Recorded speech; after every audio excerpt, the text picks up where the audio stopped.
So it's been about a week since Nintendo had their E3 2021 presentation, and I've been rewatching the Breath of the Wild sequel trailer, I don't know, probably about like 30 times already this week. So I wanted to share with you guys some things I noticed about it, things you might have missed. Particularly, I think there's something hiding in the music that is really interesting. So going through the trailer, we get a very quick shot of the malice engulfing Link's arm. Pretty safe to say that Link's arm's gonna be pretty fucked up. We got a clue from the last trailer that his arm or his hand was like engulfed in this like green magic, but this makes this look a lot worse. We also get a shot of this mysterious mummified figure. I feel like this is Ganondorf. A lot of people are saying this is Ganondorf.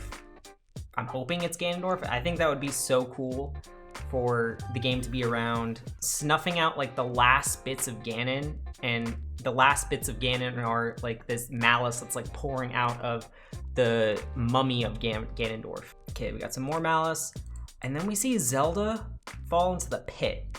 Now, this makes me think that this scene happens at the beginning of the game, and we're gonna lose Zelda, and we're gonna have to save her throughout the whole story. So there's probably no playable Zelda, and she's probably not gonna be there for the majority of the story.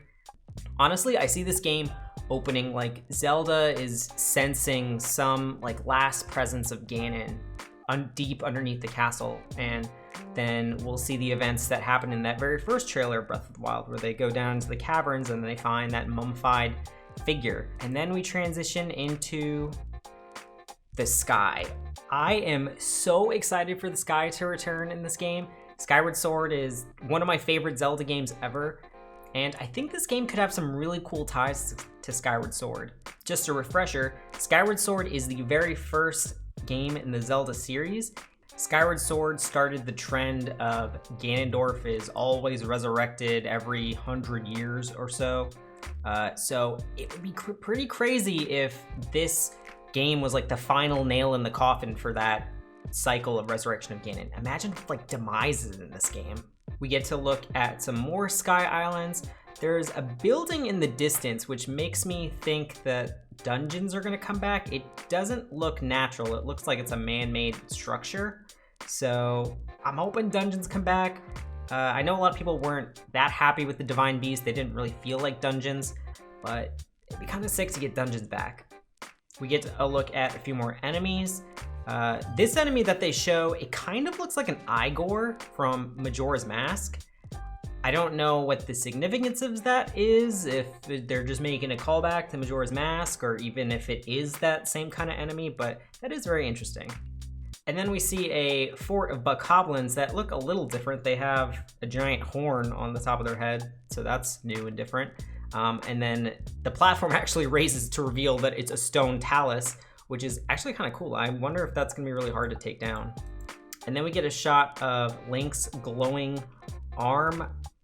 This thing looks crazy. I wonder if it's the malice is like attacking his arm, and then like some sort of like Sheikah power is like trying to protect it.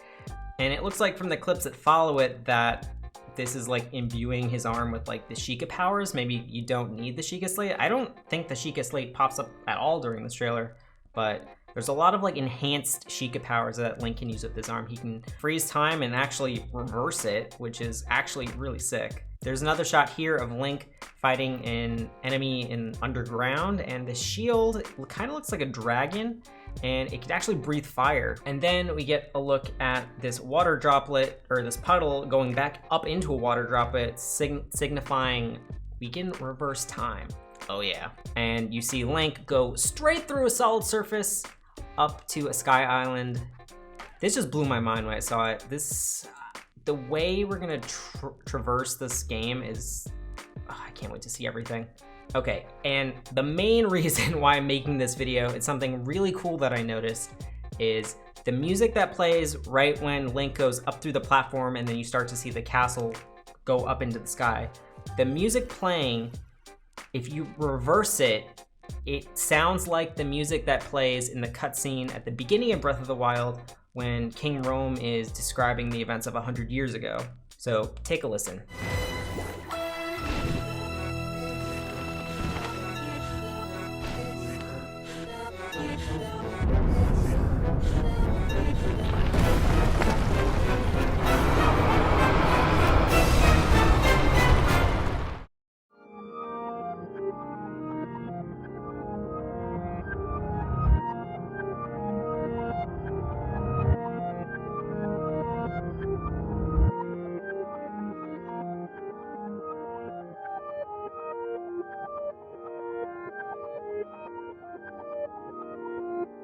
And if you reverse the music from the first Breath of the Wild 2 trailer, it also sounds like the 100 years ago cutscene.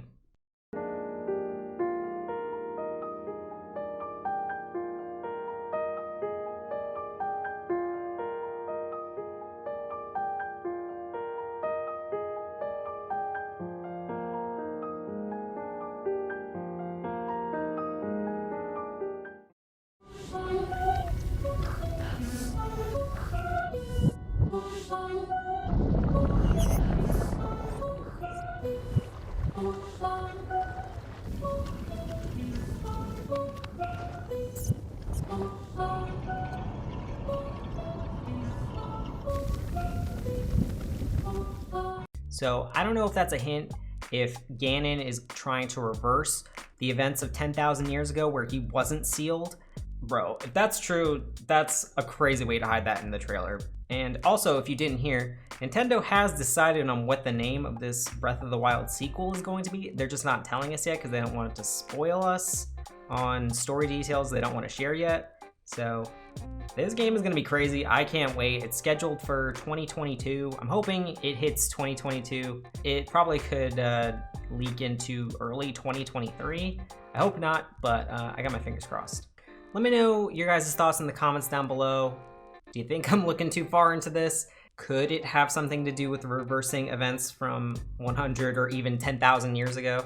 And as always, don't forget to super smash bros that like button down below if you enjoyed this video, and consider subscribing.